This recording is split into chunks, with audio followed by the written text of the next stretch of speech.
We've got Branch's newest chair, the Ergonomic Chair Pro.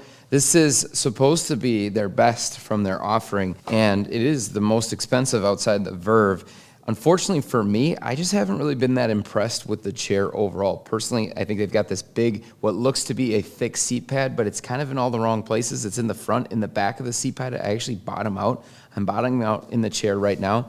The arm pads are very firm, and just this headrest kind of hits me awkwardly in my shoulder blades when I'm trying to get it dialed in comfortably. So overall, the comfort's never been like great. It's just been kind of sort of average, seeing those though we have chairs that are extremely uncomfortable. So I can definitely sit in it if I have to. Overall though, build quality, again, just kind of middle of the road. They charge you $40 for returns. They've got a decent warranty. So I'm just gonna stick with C tier, just kind of average. Branch definitely made some improvements on this one compared to the original ergonomic chair. The mesh on the backrest isn't so loose, so you're not just like falling through it and hitting that hard frame. So I do like how they've made it better. The seat is also a little better with a little extra padding. I know that sounds great. I'm still not even going higher than a C for comfort, though it still has other problems. And the mesh headrest maybe gives it a little boost, but based on all the policies, I'm still going to go with a C for this one. I wish that it was a little bit less expensive, because then I could see giving it a bump for the value. The problem is that it just doesn't feel like you're getting what you're spending for $500, even though there's not a ton of good options in this price range. When you spend $500, you don't really want to have problems like uncomfortable arms or bottoming out in a seat or a return policy where you're going to have to pay 10% of the cost of the chair. And so there's a lot of things that make me go, I don't know about the value on this chair for $500. But again, there's not a lot of other good options in this price range, so it's kind of a tough spot. I think I'm just going to stick with what my comfort rating is, which is a C, just because everything else is just kind of middle of the road. But I just feel like there's better options out there for the price. This is just a tough one for me, so I'm just going with a C.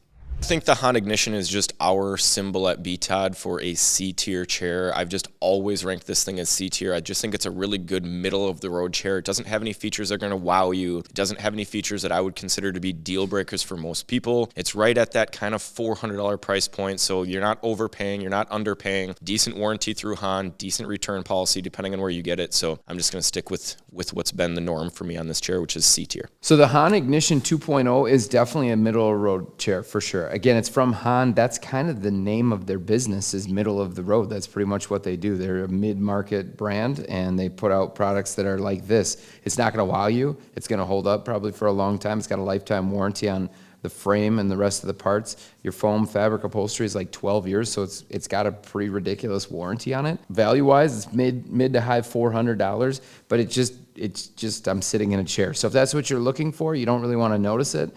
You don't want to be wowed from it. Probably give it a pretty decent C tier here. I'm gonna actually bump it maybe C plus, just because they've got those nicer warranty. It's a pretty ridiculous warranty. So.